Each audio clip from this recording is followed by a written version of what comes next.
lakero. Koi ngasih buat itu ke. Yun may tulog pa kung kaya mong pare.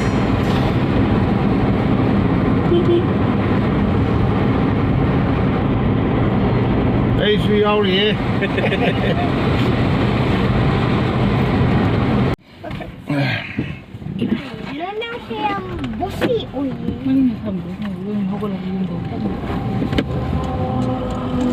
Vậy thông long của hàng đầu này. Chef là sang ở ngoài. Sarakan.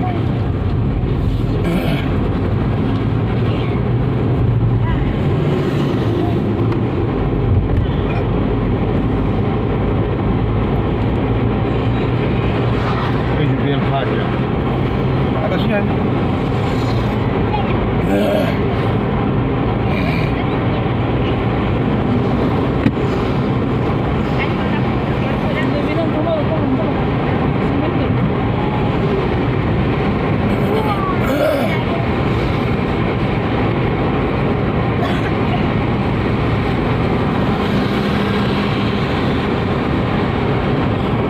Yam na kuira matungda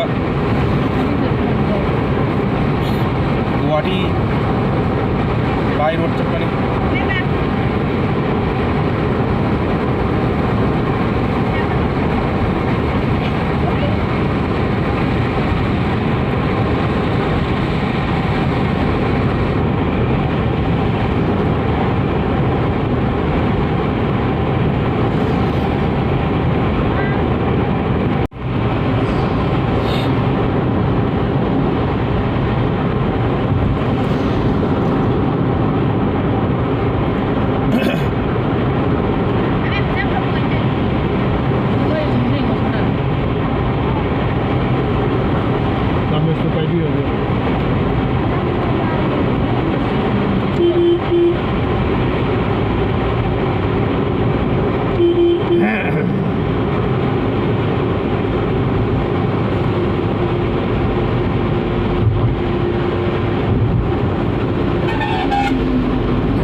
Lambi Haudi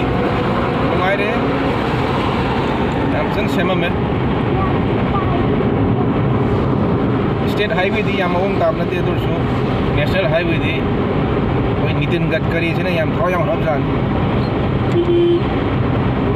BJP dan Nitin Gadkari Mangare Tabak Tabu Malis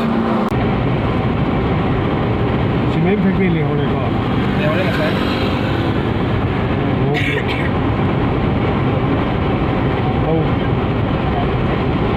बोले हैं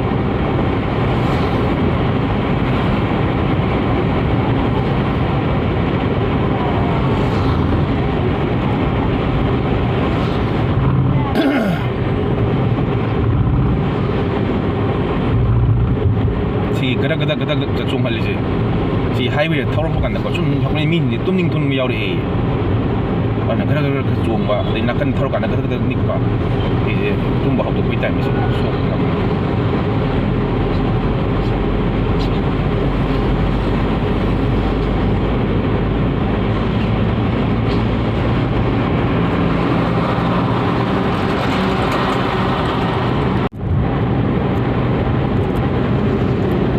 Jadi Jalpaiguri Lanthoga Dhuburi yaudore toll tax ani thik re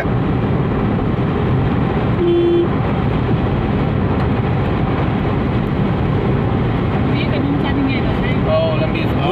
Dhuburi dai da khang ke kilometer hum dengar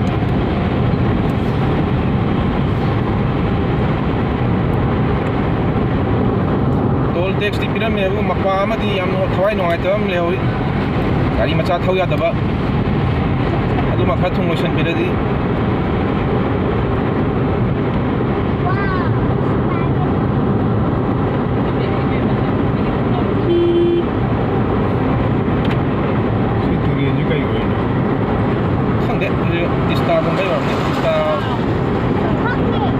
मूर्ति नदी kan leim neba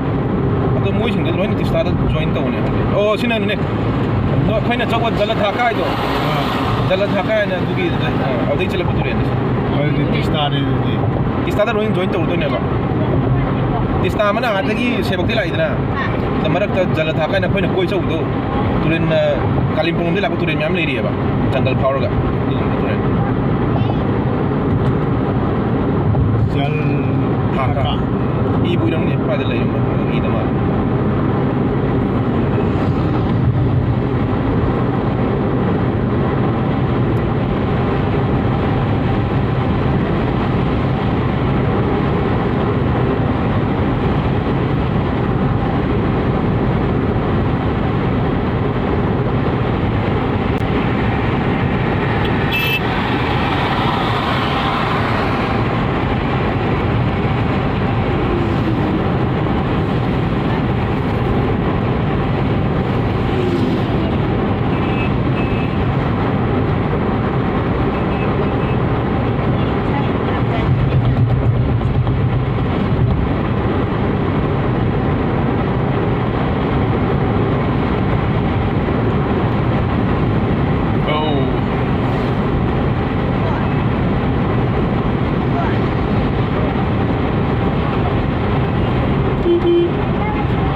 lâu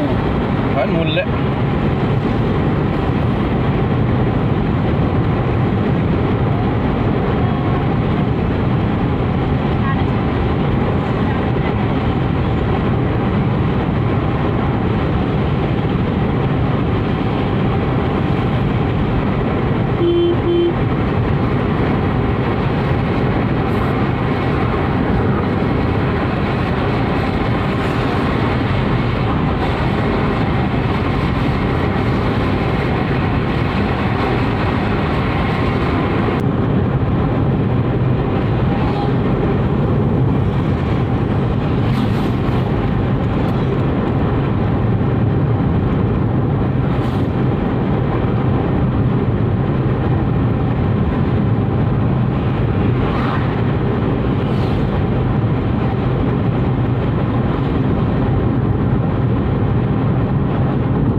이제 hꯧꯖꯤꯛ 가시마라 하는 mꯐꯝꯗ ꯌꯧꯁꯤꯜꯂꯛꯇꯧꯔꯦ 우단 정ꯐꯝ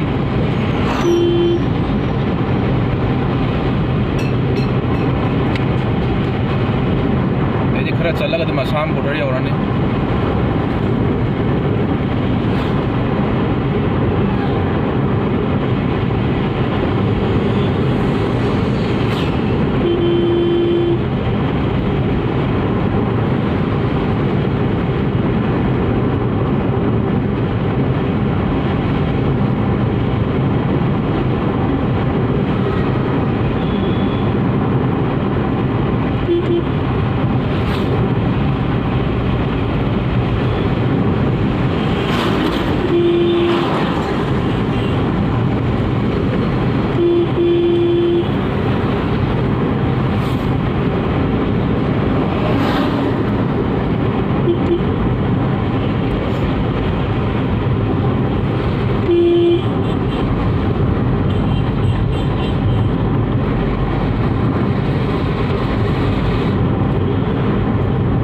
Jaldapara है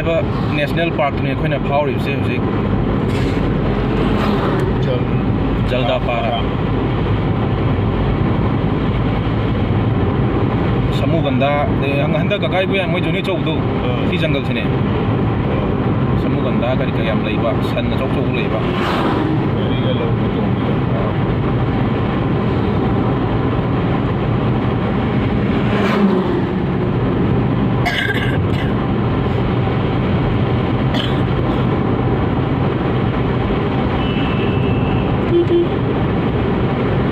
Bhutan yam naksalak la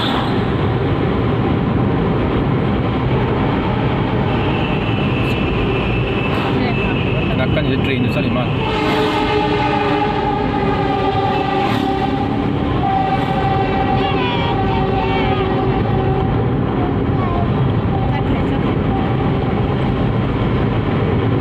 somda Toto Para na si ihori do Toto Para is the labor moge tribal se si tribal se thaina sahi kya mamang da khoi manipur su lak kheba ningthau palinga thaina lak kha chane ara adugi tribal sing do manipur su khoi manipur gi tribal all ga leire moise da ngang na ri maron ka se akhoi a manipur le kangu di ngang dre ba kaw re maron ka se moi horokom si Toto Para is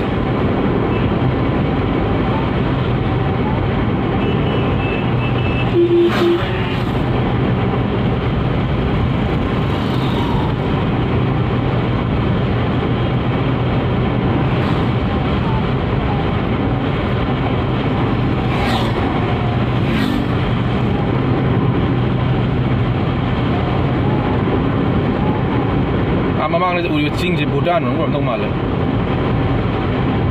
si border de Bhutan Bhutan gi ching atni mamang da le ba camera si da ubra udra di khang dre da mang le ching jing je Bhutan ngata camera de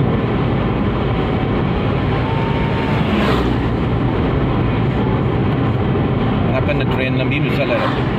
di train in Alipurduar sa train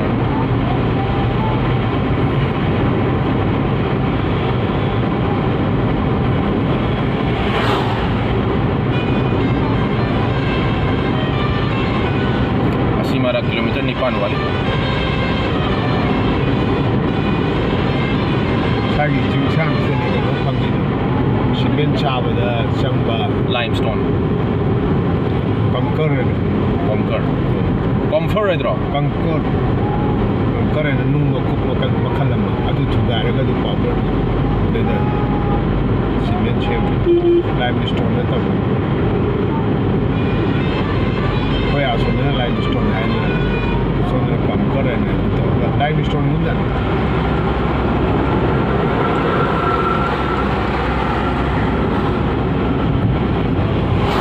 बीर परादे दी अदु तानन होजन नब train की लंबी के Shem संगी अगर निंगारी busing कनुसिंग slide मान वाला नहीं है जैसे मोय के कनोदी आमे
ꯒꯥꯔꯤ 4 ꯂꯦꯟ ꯑꯣꯏꯔꯝꯃꯗ꯭ꯔꯥ ꯈꯜꯂꯤ ꯋꯥꯠꯂꯤꯅꯤꯗ ꯕꯦꯡꯒꯣꯜ ꯃꯅꯨꯡꯁꯦ ꯈꯔ ꯋꯥꯠꯂꯤ ꯊꯕꯛꯁꯦ ꯑꯁꯥꯝꯗꯗꯤ ꯑꯣꯏꯔꯝꯃꯗꯧ ꯃꯥꯜꯂꯦ ꯑꯁꯥꯝꯗꯤ ꯑꯌꯥꯝꯕ ꯂꯣꯏ ꯂꯣꯏꯈ꯭ꯔꯝ ꯑꯁꯥꯝꯗꯤ ꯁꯦꯟꯇꯔꯁꯨ BJP ꯑꯣꯏꯕ ꯁ꯭ꯇꯦꯠꯁꯨ BJP ꯑꯣꯏꯕ ꯊꯕꯛꯁꯦ ꯈꯔ ꯆꯠꯊꯔꯦ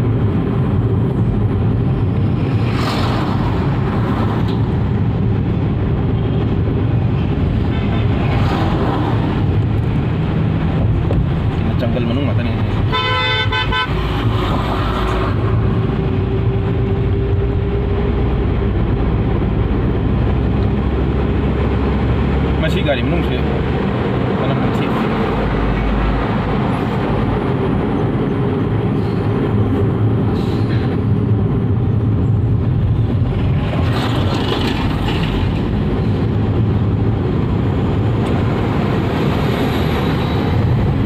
जंगल है जी कोई ये बाजार हाफिन से कहीं शाले शाले ये बर्दानो गाड़ी तो मुझे करना पड़ता है ना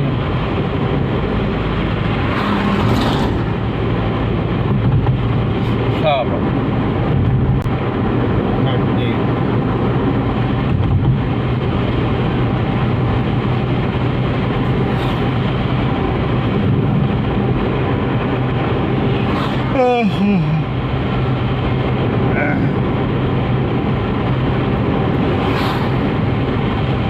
好，雨下这里，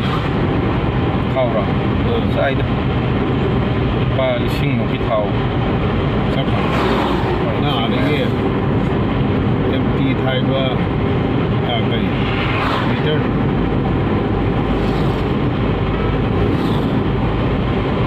你也不给我。 ยังกันนะเท่าเดิมซาดาวนะ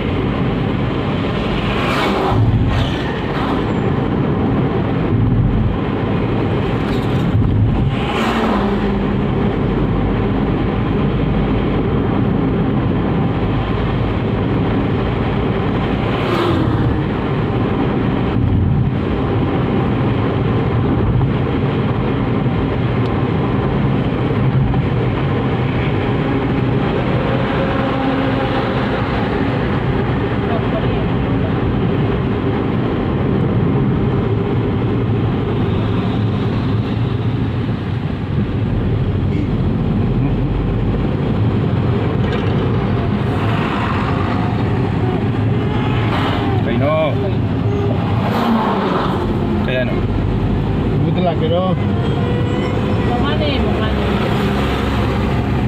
tú morirás.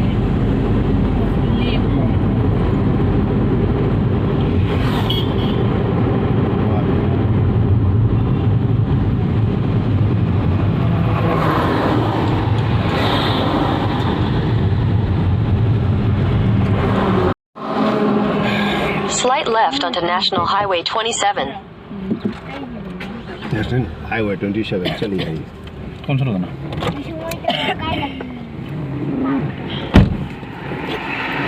यार वो चुप थको यार वो माथं थकिस्नु पर्ने तम तम था थो चुप कहिनो जिप पुकान mana mungkin namanya perfume mana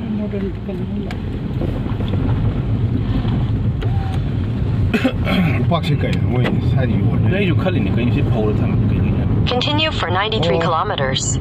गाड़ी ट्रक सिने ने वो था भाई आ वो था बगे रेक्टेंगुलर टाइप का जो वो मचा फाल होई करियो सु पटपा ये जो सारी खाली नहीं कहीं तो कोई नहीं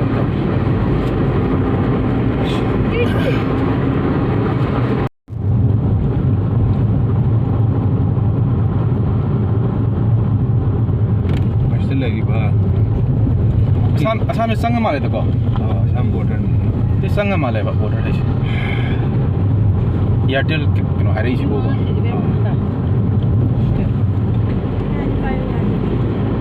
sele bo kin me phagi pe cha ni lagi mapanda kalau dia to musim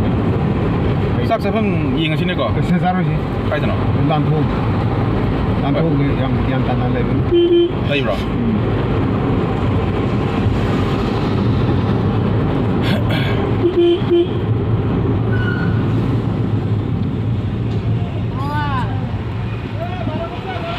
Hah? Iya. Koi je uzik Sri Rampur lan thu hai Assam chang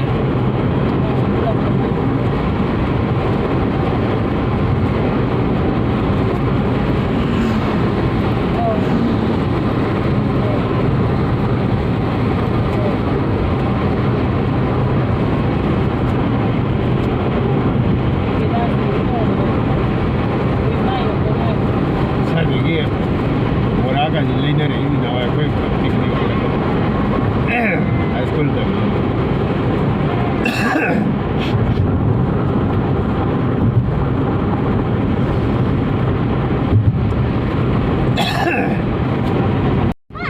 ꯃꯊꯛꯇ ꯌꯨꯝ ꯁꯥꯗꯨ ꯉꯥꯏꯔꯦ ꯑꯃꯨꯛꯇ